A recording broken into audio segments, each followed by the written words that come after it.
Et salut tout le monde, c'est MT, j'espère que vous allez bien car aujourd'hui dans cette vidéo, je vais tout simplement vous présenter les RX 120 à Max RGB de chez Corsair. Alors vous allez me dire, ouais mais c'est bizarre, il y a quelques semaines tu nous as déjà présenté les RX 120 RGB. Mais là, c'est une nouvelle déclinaison que Corsair ont sorti. Alors ils les ont sortis sur presque tous leurs ventilateurs ou en tout cas tous leurs ventilateurs de dernière génération et ce sont les versions Max. Mais la question étant, c'est est-ce que c'est réellement pertinent de pouvoir partir sur ces versions, dans quel contexte et dans quel cas et surtout à quel prix? Est-ce que c'est réellement une différence ou est-ce que c'est plutôt un argument commercial? Et bien c'est ce que j'ai voulu justement vous présenter dans cette vidéo et c'est pour ça qu'on va tout simplement en faire un test complet comme d'habitude. Donc si vous aimez ce type de vidéo, et ben n'hésitez pas à me le dire directement en commentaire, à mettre un pouce bleu et puis à vous abonner en activant la cloche de notification pour être au courant de toutes les prochaines vidéos. Et avant d'attaquer dans le vif du sujet avec la présentation donc des versions Max des RX 120, cette vidéo est sponsorisée par le partenaire de la chaîne qui est VIP Orsidiki, dont je vous mets un timecode si vous souhaitez passer la sponsor. Sinon je vous laisse vous préparer votre meilleur petit café des familles et on se retrouve d'ici une minute pour attaquer avec la présentation de ces derniers. C'est parti. Et donc là on se retrouve sur le site de VIP Orsidiki. Nous, ce qui va nous intéresser, ça va être les clés Windows 11 et Windows 10. Windows 11 Pro, vous l'avez pour 27 €. Windows 10, ça dépend tout simplement de votre version. Donc ça, c'est vraiment à sélectionner en fonction de votre système d'exploitation. Vous avez les deux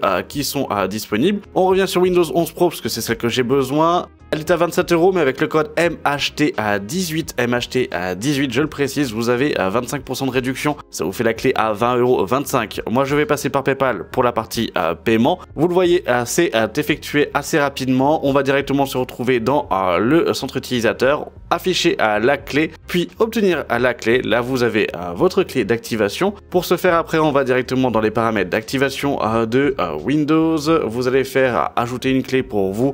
Moi, je la modifie pour ma version. Après, vous la copiez, coller directement dans l'espace de la fenêtre prévue pour, et votre Windows est activé pour 20 € grâce à VIP Orsidiki. Et voilà, la sponsor étant passée, on va tout simplement attaquer par la présentation de ces versions. Alors, ce qu'il faut déjà comprendre, c'est qu'à l'heure actuelle, donc Corsair, comme je l'ai dit en introduction de vidéo, nous ont finalement dévoilé une gamme en version Max de presque tous leurs ventilateurs modernes, que ça soit du coup finalement sur les RX ou autres.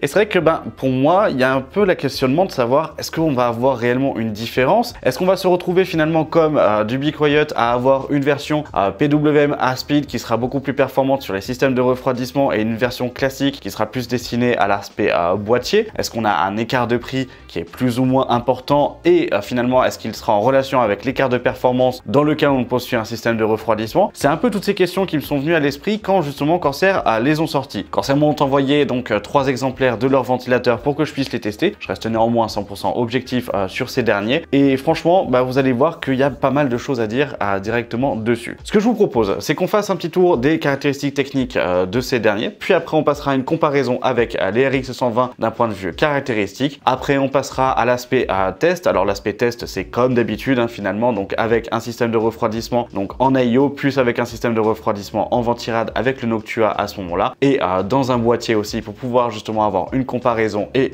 une différence. Et puis on en viendra après à l'aspect tarification par rapport aux performances pour en finir sur une conclusion générale. Bref, ce que je vous propose, c'est que je vais vous passer tout simplement les caractéristiques techniques et spécifiques de chacun des ventilateurs et on se retrouvera juste après pour l'aspect test. C'est parti. Et donc là pour les caractéristiques techniques de ces Corsair RX 120 Max RGB, on va pouvoir se retrouver avec un prix donc de 49,95 € unité. Le pack sera du coup lui à 160 €, 2000 RPM, 71,3 de CFM pour 4,16 mm par H2O de pression statique, 36,3 décibels donnés. Comme vous avez pu le voir avec l'aspect à caractéristiques techniques, finalement, pas beaucoup de différence. On les compare. Maintenant, quand on les compare avec les RX 120 classiques. Les RX 120 classiques étaient donnés donc pour 2100 RPM, 73,5 de CFM, une pression statique de 4,33 mm par H2O, une tarification à 35 € unité pour 115 € pour le pack de 3. Et là, on se rend compte que les RX 120 Max, finalement, ils sont moins performants, en tout cas sur le papier, d'un point de vue caractéristique technique. On n'est que à 2000 RPM, 71,3 de CFM, 4,16 mm par H2O, et pour une tarification finalement qui est plus élevée. 50 € le ventilateur à l'unité, 160 € vendu en pack de 3, bien évidemment avec le contrôleur. C'est vrai que ça fait quand même un peu bizarre de se dire qu'on va peut-être avoir plus de performance sur une version dite à max, donc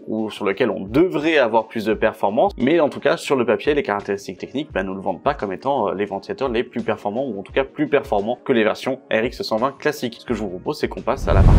Bon, comme là où vous avez pu le voir, quelque chose qui me chagrine quand même, c'est que d'un point de vue technique, il y a très peu de différence en soi entre les versions classiques et les versions max. On va avoir une différence au niveau de l'épaisseur, on va avoir quelques différences, mais qui sont de l'ordre de 1 ou de 2% ou de 10% au grand maximum, si je peux dire ça, avec l'aspect pourcentage d'un point de vue caractéristique technique. Donc c'est vrai que je me dis, où est l'intérêt? Vous avez sorti des versions max pour avoir finalement aussi peu de différence. Est-ce qu'on va avoir une différence au niveau des performances? Est-ce que je vais avoir exactement la même chose? Et surtout, si j'ai une différence au niveau des performances, déjà d'une, d'où ça vient? Et de deux, est-ce que ça en vaut le prix? Parce que d'un point de vue tarification, les versions max sont quand même un peu plus chères, on y reviendra juste après, que les versions classiques. Et donc, est-ce que ça vaut réellement le coup? Ce que je vous propose, c'est qu'à travers le test, à travers les différents résultats que j'ai pu obtenir par rapport à mes tests, comme vous les connaissez, et on puisse en débriefer juste après. Donc, je vous passe les résultats et puis on en viendra après la partie rapport performance-prix. C'est parti. Et donc là, vous pouvez voir les résultats que j'ai obtenus, donc toujours avec le test du boîtier sur une température maximale, donc avec un OCCT qui est fait pendant 1 heure en stress test CPU à GPU. Dans le boîtier, le CH370, on a 2 ventilateurs en aspiration à l'avant, un ventilateur en extraction à l'arrière. Pour les RX 120, on était sur les températures, donc 78 degrés sur la carte graphique, 74 degrés sur le processeur et 32 degrés en idle. L'idle est relevé après donc une demi-heure après le démarrage de la configuration température du coup maximale obtenue. Et pour les max, et là on va avoir un gain de température, on est à 75 degrés sur la carte graphique contre 78, on est à 70,4 degrés pour le processeur contre 74 en fait avant, et au niveau de l'idle, là c'est presque de la marge d'erreur, on est à 31 degrés face à 32, donc là ça peut être considéré comme étant de la marge d'erreur. Tous mes tests se sont faits dans une pièce qui est tempérée, qui est contrôlée au niveau de la partie température, on est à entre 22 et 23 degrés à l'heure actuelle, donc je reste vraiment à chaque fois sur une base pour pouvoir comparer tout sur la même échelle, pour pas avoir de variation, même que ce soit en été ou en hiver, parce que la température de la pièce, bien évidemment, va jouer sur les résultats obtenus. Maintenant, qu'est-ce que ça donne sur un ventirad? J'ai testé sur notre cher ami Noctua NH-D15, après 10 minutes de test sur Cinebench R15, avec un 12900K, donc lui qui tourne à 180 watts. Au niveau du NH-D15, donc vous avez la version d'origine qui est au centre, le NH-D15 plus les RX 120 classique qui est en haut, et les versions max en bas. Là, au niveau des versions d'origine, on était à 85 degrés avec le test en R15, 35 degrés en idle. On est à 34 degrés que ça soit avec les versions max ou que ça soit du coup avec les versions classiques. Donc là, on est sur la même chose et face aux origines, ça peut presque paraître finalement comme étant la marge d'erreur comme j'expliquais. Cependant, quand on compare l'ARX 120 classique, on est à 84 degrés sur le processeur sur R15 après 10 minutes et on est à 82 degrés, donc 2 degrés finalement d'écart avec les versions max. Donc là, on a déjà un gain de température qui est pas énorme, certes, mais on a un gain de température et on est à 85 degrés face à de l'origine. Donc finalement, on augmente la partie pertinence finalement et la partie performance de notre NH-D15 avec les versions max comme avec les versions classiques, même si avec la version classique, on était à 1 degré d'écart qui pourrait s'apparenter comme justement une marge d'erreur. Maintenant, qu'est-ce que ça donne sur un water cooling? Au niveau du test de water cooling, comme d'habitude, OCCT donc CPU pendant 1 heure à l'heure actuelle. Au niveau du processeur, on est toujours sur le 12900K. Les décibels mesurés sont à 15 cm de distance à la perpendiculaire du radiateur. On est toujours donc sur un radiateur de chez AlphaCool avec une pompe de chez Aquacomputer à ce moment-là avec l'Aquastream XT. Et le waterblock, c'est un AlphaCool Core 1, donc les dernières générations de waterblock de chez AlphaCool. Au niveau des températures pour le processeur, avant avec les classiques, on était à 79,8, là on passe à 77,8. Donc on a quand même un gain. Au niveau des températures du liquide, on est à 41 degrés 76 face à 39 degrés 76. Donc là on va aussi avoir un gain de 2 degrés. Et au niveau des décibels, cependant au niveau des décibels, là j'ai testé donc les deux ventilateurs à 2000 RPM en fait à ce moment-là en termes de bruit. Donc j'ai refait un relevé sur les RX classiques. On est à 40 décibels,8 pour les max, donc un peu plus bruyant face au RX 120 du coup qui lui était à 39,8 quand on était donc à 2000 RPM. Donc là il faut quand même prendre en compte une chose, c'est que au niveau donc entre 2000 et 2100 RPM, il n'y avait pas de différence finalement au niveau des décibels sur les RX 120 classiques. Les tests ont été effectués donc à 100% de ventilation sur la partie liquide et sur la partie CPU, comme sur le NH-D15, tout a été mis en fait à 100% à chaque fois, et on voit finalement qu'on a une baisse en termes de température avec les max, mais qui est pas énorme, qui est significative, présente, et surtout que elle est pas si pertinente que ça, et ça on va le voir juste après avec la conclusion. Voilà, donc vous avez pu le voir au niveau des performances, l'écart est présent, il est notable, cependant, il n'est pas non plus énorme. C'est là où moi ça va me poser un problème, c'est que quand on regarde d'un point de vue tarification, le pack de 3, donc de 3 ventilateurs à ce moment-là de RX 120 RGB, si on regarde sur le site de Corsair, il est vendu aux alentours des 115 €. En soi, c'est à ce qu'on prend parce que chacun des ventilateurs à l'unité est vendu à 40 € et il faut comprendre une chose, c'est qu'à l'intérieur du pack,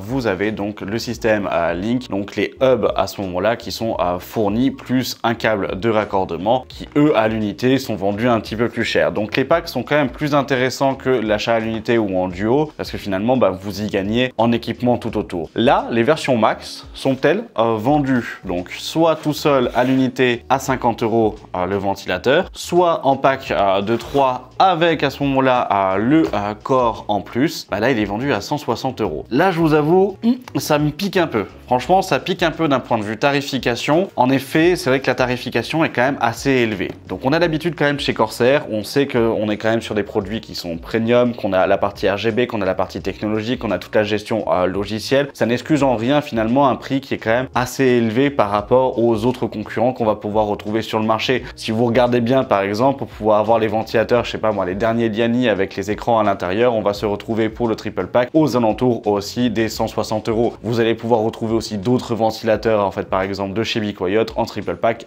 pareil à ces prix là ou en fait d'autres marques. Je vais pas non plus toutes les citer, vous connaissez à ce moment le principe, mais c'est vrai qu'on reste quand même vraiment là sur un produit typé beaucoup plus haut de gamme qui a quand même des performances qui sont présentes, qui sont peut-être pas les meilleurs ventilateurs du marché, mais par contre qui permettent justement de pouvoir avoir de bons résultats pour des configurations tout en gardant un aspect visuel et en gardant en même temps un côté technologique et gestion qui est quand même un peu plus abouti que d'autres marques par exemple ou que tout simplement la gestion classique qu'on va pouvoir avoir avec la gestion ventilateur d'une carte mère en fait par exemple avec Armoury Crate, avec Xfan Expert ou en fait avec MSI Center. Bref, voilà, je vais pas tout détailler à ce moment-là. Cependant, moi aujourd'hui, est-ce que je peux vous le conseiller comme étant les meilleurs ventilateurs et le meilleur rapport performance-prix du marché? Non, je vais être honnête très clairement en fait dessus. Malheureusement, c'est vrai que ça fait quand même un mal. La tarification est quand même très élevée, je trouve à l'heure actuelle, pour finalement un écart de performance entre les deux qui n'est pas si énorme que ça, qui est significatif mais qui est pas énorme. Donc c'est vrai que pour moi ça me gêne un petit peu de pouvoir vous proposer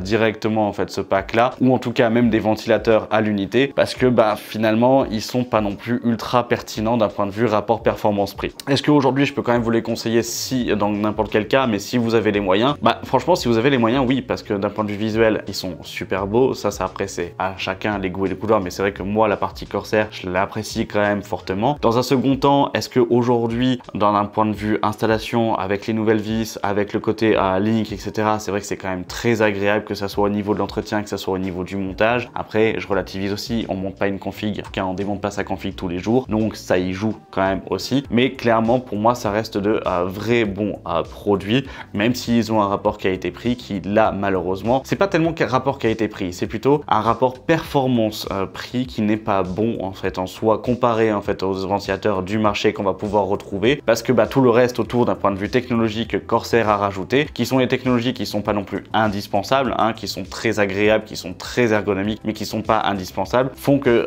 ce prix est quand même très élevé. Voilà, donc moi ça reste pour moi du coup de très bons produits. Je peux vous les conseiller si vous en avez les moyens, si vous cherchez vraiment à avoir une très bonne qualité physique en plus d'avoir une très bonne qualité visuelle, ça c'est ok si vous en avez les moyens. Si par contre du coup vous êtes sur un budget serré au niveau de votre configuration, que vous ne pouvez pas vous le permettre, et à ce moment-là ce ne sera pas les produits que je vous conseillerais. Voilà, donc pour moi c'est quand même une belle découverte. Je suis très content de pouvoir les avoir testés et je remercie Corsair de pouvoir m'avoir permis justement de pouvoir tester ce type de produit là. Si vous aimez ce type de vidéo, n'hésitez pas à me le dire directement en commentaire, n'hésitez pas à me donner votre avis sur ces Corsair à ce moment-là, donc les RX 120 Max RGB. N'hésitez surtout pas, ne soyez pas du coup en fait insultant, je tiens à préciser quand même que ça reste des commentaires de façon constructive en fait dessus. C'est aussi grâce à vos commentaires que les marques du coup aussi ont vos avis en fait à ce moment-là, et que possiblement, alors même si ça serait très prétentieux, mais que possiblement ça puisse un jour remonter au niveau de leurs oreilles. Mais en tout cas voilà, et puis si vous avez aimé cette vidéo, vous savez quoi faire en mettant votre petit pouce bleu, en vous abonnant, en activant la cloche de notification pour être au courant de toutes les prochaines vidéos. Et puis moi je vous remercie d'avoir regardé la vidéo jusqu'à la fin. Je vous dis à cette fin de semaine pour une prochaine vidéo tech sur la chaîne. C'est une vidéo qui va être assez longue, assez importante et je pense assez assez riche en termes de contenu. Bref, je vous en dis pas plus, c'était MT. Salut!